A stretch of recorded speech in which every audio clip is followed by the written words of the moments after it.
Hello friends, स्वागत है आपका। आज हम देखने वाले हैं 25 भौतिक शास्त्रियों के नाम जिन्होंने अपने देश का नाम अपनी खोजों के आधार पर मशहूर किया, पूरे दुनिया में नाम कमाया और मानवता की एक सेवा की अच्छी। तो आज हम देखने वाले हैं 25 वैज्ञानिकों के नाम, 25 मोस्ट इंपॉर्टेंट साइंटिस्ट के नाम। इसके बाद हम आगे की वीडियो जो होंगे वो अलग अलग सब्जेक्ट पे लाते रहेंगे। तो सबसे पहले शुरू करते हैं। यहाँ पे जो पहला नाम आता है वो आता है आर्किमिडीज का। आर्किमिडीज ये ग्रीस के रहने वाले थे। इन्होंने प्रिंसिपल ऑफ बियोंसी मतलब उत्प्लावकता का सिद्धांत दिया और प्रिंसिपल ऑफ लीवर जो उत्तोलक होते हैं उनके बारे में बताया था। ये ग्रीस के थे। दूसरा गैलीलियो गैलीली, ये इटली के थे और इन्होंने लॉ ऑफ इनर्शिया जड़त्व का नियम दिया था। सबसे पहले जड़त्व के नियम के बारे में बताया था। हालांकि इससे मिलता जुलता जो न्यूटन का पहला नियम था वो था, इसलिए न्यूटन के पहले नियम को भी जड़त्व का नियम कहा जाता है, लेकिन थोड़ा सा डिफरेंस था। तीसरा आता है क्रिश्चियन हाइजेनबर्ग, ये हॉलैंड के थे और उन्होंने जो तरंग सिद्धांत था, जो प्रकाश का तरंग सिद्धांत था उसके बारे में बताया था, वेव थ्योरी ऑफ लाइट के बारे में बताया था। इसके बाद जो फादर ऑफ फिजिक्स कहा जाता है आधुनिक, जिसको हम कह सकते हैं जो चिरसम्मत भौतिकी है, उसके जो पिता हैं उनको आइजैक न्यूटन के बारे में बताते हैं। इन्होंने यूनिवर्सल लॉ ऑफ ग्रेविटेशन के बारे में बताया था, लॉ ऑफ मोशन के बारे में बताया, रिफ्लेक्टिंग टेलीस्कोप के बारे में बताया था। और ये जो थे ये यूनाइटेड किंगडम ब्रिटेन के रहने वाले थे। इसके बाद माइकल फेराडे का नाम आपने सुना होगा। फेराडे के नियम के आधार पर ही हम लॉ ऑफ इलेक्ट्रोमैग्नेटिक और इंडक्शन को इलेक्ट्रोमैग्नेटिक इंडक्शन के बारे में, विद्युत चुंबकीय प्रेरण के बारे में हम पढ़ते हैं, तो वो इन्होंने दिया था। और ये जो थे ये भी यूनाइटेड किंगडम के थे। इसके बाद जेम्स सी मैक्सवेल का नाम आता है। मैक्सवेल इक्वेशंस के बारे में आपने पढ़ा होगा, 4 मैक्सवेल इक्वेशंस होती हैं। इन्होंने इलेक्ट्रोमैग्नेटिक थ्योरी जो होती है, लाइट एंड इलेक्ट्रोमैग्नेटिक वेव जो होता है उनके बारे में किया था और ये भी यूनाइटेड किंगडम के थे। इसके बाद Heinrich Rudolf Hertz, Heinrich Hertz जो होता है फ्रीक्वेंसी की जो यूनिट होती है वो हर्ट्ज इनके नाम पर ही रखी गई थी और ये जर्मनी के थे। इन्हें जनरेशन ऑफ इलेक्ट्रोमैग्नेटिक वेव्स के लिए जाना जाता है। इसके बाद अगला नाम आता है डब्ल्यू के रोन्सन। डब्ल्यू के रोन्सन जो थे वो एक्सरे के इन्होंने खोज की थी और ये जर्मनी के रहने वाले थे और जर्मनी का नाम इन्होंने अपने देश का नाम रोशन किया था। इसके बाद जे थॉमसन का नाम आता है जो यूनाइटेड किंगडम के थे और इन्होंने इलेक्ट्रॉन की खोज की थी। हम सभी जानते हैं जे थॉमसन इलेक्ट्रॉन की खोज की थी। इसके बाद मेरी स्क्लोडोवास्का क्यूरी, जिनको हम मैडम क्यूरी के बारे में जानते हैं, इन्होंने पोलोनियम की खोज की थी, रेडियम की खोज की थी और ये पोलैंड की रहने वाली थी, इसलिए उन्होंने एक नया जो पदार्थ खोजा था उसका नाम पोलोनियम रखा था। अल्बर्ट आइंस्टीन, जिन्हें आधुनिक भौतिकी का पिता कहा जाता है और अब तक के सबसे इंटेलिजेंट जो साइंटिस्ट थे उनके बारे में हम जानते हैं, तो ये जर्मनी के थे। उन्होंने जो द्रव्यमान ऊर्जा के बारे में जो संबंध था वो बताया था, explanation of photo electric effect क्या होता है, थ्योरी ऑफ रिलेटिविटी क्या होती है, इन सब के बारे में बताया था। और इसके लिए 1923 में इन्हें नोबेल पुरस्कार से भी नवाजा गया था। ये जर्मनी के थे। इसके बाद अगला नाम आता है आर.ए. मिलिकन का। आर.ए. मिलिकन जो थे ये यूएसए के थे, United state of emirate America के थे। और मेजरमेंट ऑफ इलेक्ट्रिक चार्ज, जो विद्युत आवेश होता है, इलेक्ट्रॉन का जो आवेश होता है, उन्हें मिलिकन की बूंद तेल विधि आपने पढ़ी होगी, उसके खोज इन्होंने की थी, आर.ए. मिलिकन।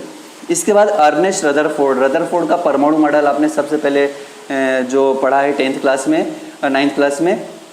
ये रदरफोर्ड का जो मॉडल था, जो आधुनिक मॉडल है, वो उसके बेस पर आधारित था। इसकी उन्होंने खोज की थी। ये न्यूजीलैंड के थे, न्यूजीलैंड के एकमात्र वैज्ञानिक थे।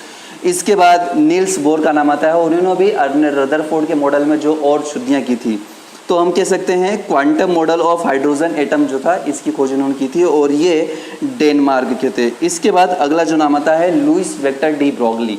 इन्होंने द्रव्य तरंग के बारे में बताया था और बताया था कि प्रत्येक द्रव्य के अंदर एक तरंग गुण होता है और ये जो वैज्ञानिक थे ये फ्रांस के थे। इसके बाद अगला नाम आता है वोल्फगैंग पाउली का। पाउली का एक्सक्लूजन प्रिंसिपल, अपवर्जन जो नियम था, पाउली का अपवर्जन नियम, वो इन्होंने दिया था और किस प्रकार से इलेक्ट्रॉन कक्षकों में भरते हैं उसके बारे में इन्होंने बताया था और ये ऑस्ट्रिया के रहने वाले थे। इसके बाद अगला जो नाम आता है वेफनर हाइजेनबर्ग आता है, वेर्नर हाइजेनबर्ग आता है।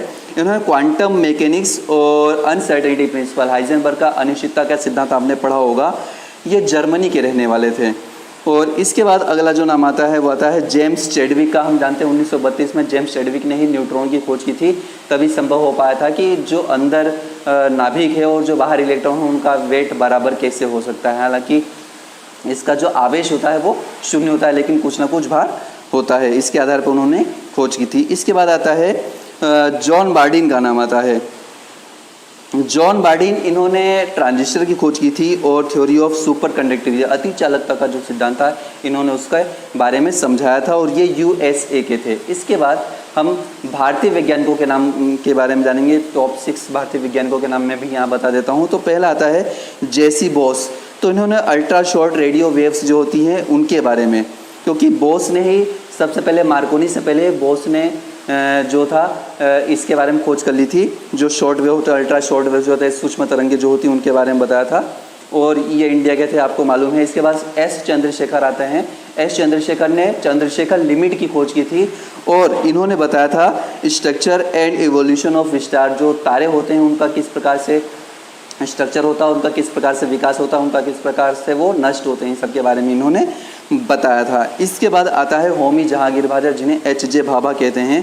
Cascade process of cosmic radiation, जो अंतरिक्ष किरणें होती हैं, अंतरिक्ष जो विकिरण होते हैं उनके बारे में उन्होंने अध्ययन किया था। इन्हें भारतीय परमाणु क्षेत्र का जनक भी कहा जाता है, जिनके नाम पे एच.जे. भाभा आपने नाम सुना होगा। तो चित्र जो आपके साथ चल रहे हैं उनके साथ आप समझ सकते हैं, उनके ऊपर लिखा हुए है, उन सभी वैज्ञानिकों को आप देख भी सकते हैं। इसके बाद अगला जो नाम आता है वो आता है एस.एन. बोस का। ये क्वांटम स्टैटिक्स, इन्होंने आइंस्टीन के साथ मिलकर आइंस्टीन जो स्टैटिक्स है उसका इवोल्यूशन किया था, उसका इन्होंने थ्योरी दी थी। इसके बाद एम.एन. साहा का नाम आता है। एम.एन. साहा जो हैं, इन्होंने ये इंडिया के थे और थर्मल आयोनाइजेशन क्या होता है उसके बारे में इन्होंने बताया था। और इसके बाद सबसे लास्ट में जो अगला 25वें साइंटिस्ट है वो हैं सी.वी. रमन। सी.वी. रमन जो थे ये बहुत ही महान वैज्ञानिक थे। इन्होंने रमन खोज की थी और इसके लिए उन्हें 1930 में नोबेल पुरस्कार दिया गया था 28 फरवरी के दिन। इसलिए हमारे देश में प्रत्येक वर्ष के 28 फरवरी को राष्ट्रीय विज्ञान दिवस के रूप में मनाया जाता है। तो ये 25 वैज्ञानिक हमने आपको उनके देश और उनकी खोजों के बारे में साथ साथ में बताया। अगर ये वीडियो आपको अच्छा लगा हो तो इस वीडियो को लाइक कीजिए, शेयर कीजिए, सब्सक्राइब जरूर कीजिए चैनल को। तब तक के लिए जय हिंद।